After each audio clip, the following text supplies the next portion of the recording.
Yes, you should absolutely get this identity. Abrupt introductions aside, my name is Xander Bunwan, and today I will be talking about why the Blade of the House of Spiders Ryoshu, geez what a mouthful, is worth getting. Hint, she's almost the best identity in the game. The Blade of the House of Spiders Ryoshu, or Bad End Ryoshu as I will call her from now on, is a triple keyword identity that features poise, burn, and bleed. She is pretty good at gaining poise and inflicting bleed, but burn's kinda where she struggles. Kinda. She's pretty good at most of it though. Obviously, before I get into team building and gimmicks, I have to mention how her kit works, and I'll simplify it enough to not go insane trying to understand. Her skill 1 has two variations, the second one I will mention later. Triple Slash gains poise on hit and inflicts bleed on crit. The second coin also gains poise on hit, but this time now inflicts burn on crit. The third coin, she gains poise and inflicts blade trail after image twice. I'll get into that much later. The second time being inflicted to an equal number of entanglement on herself. The crit inflicts bleed and slash damage equal to entanglement times a percentage of the coin's final damage. Skill 1 is a very solid ability that is based more on status gain than raw damage.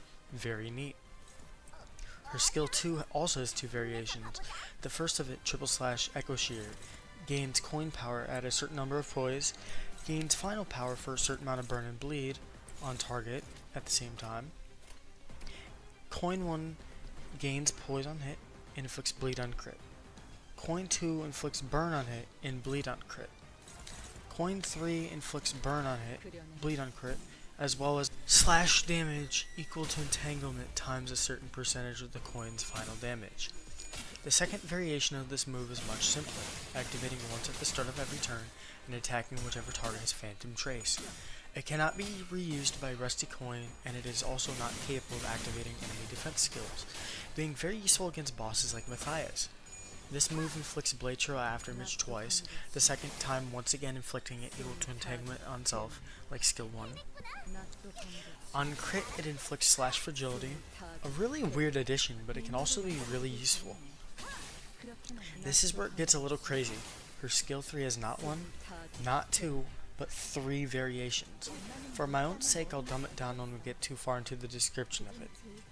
Variation 1, Rend Space. It makes her gain final power for every X amount of poise on herself, base power for every X amount of burn and bleed at the same time on the main target, do extra damage for every entanglement on self, gain poise, gain attack weight for every X amount of entanglement on self, and deal more damage for every excess attack weight beyond the number of actual targets. It is a 1 coin skill that inflicts burn and bleed on hit, and on crit it activates burn on target. Makes them lose count too, obviously. It does the same for bleed with the same loss activation as well. She does slash damage equal to entanglement X, yeah, you get the point by now. Skill 3-2, Rend Space Echo Shear, is your main nuke move.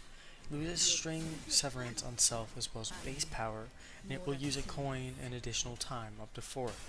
The final coin of this ability gains coin power equal to the entanglement amount on self. It will deal damage for every excess attack weight beyond the number of actual targets. On attack end, it will raise entanglement's min and max stack cap and resets the entanglement on self to minimum stack. It also consumes all Dehuey Star's Blade on self as well. It does all the usual stuff in first coin, gaining poise, inflicting burn bleed.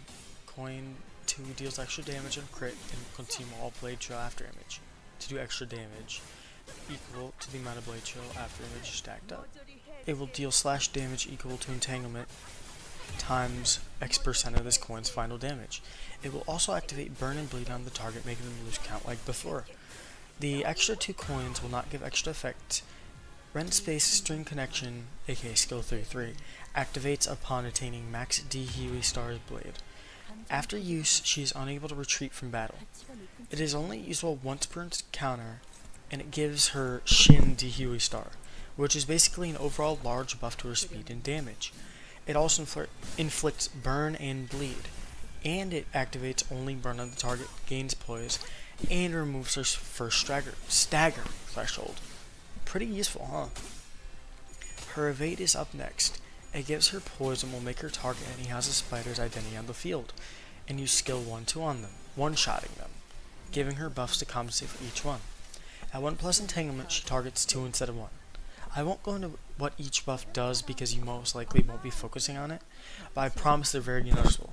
She targets Pinky Sinclair last, which, it makes sense.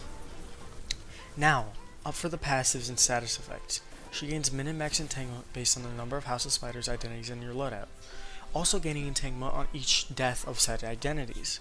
She changes the music for the encounter outside of special cases, and gains skill slots based on the amount of House of Spiders identities that are dead. Blade Trail After Image makes the enemy take an extra 1% damage from attacks, stacks up to 10%. Phantom Trace makes enemies take more damage from Ryoshu's base attack skills. String Severance makes Ryoshu take less damage for every stack. Dehuey Star's Blade is gained by inflicting Blade Trail After Image. As you've probably noticed in the background footage of this video, I did a Mirror Dungeon Extreme solo with this identity, and she is no joke. She is arguably the best identity in the game. So yes, please shard her and enjoy the gameplay in the background while I wrap up the video. Thank you all so much for watching, even with the lip smacking and the unprofessionalism of this. I really want to work on making these videos better for you. I appreciate every last like and view on these. It would be awesome if you guys could subscribe and comment for engagement, but lol, no pressure. I'll see you guys in the next video, which will roughly be in a week. Should be recovering Faction Relay 6, if that's what comes out next week. Well, other than that, I will see you guys next time. Bye.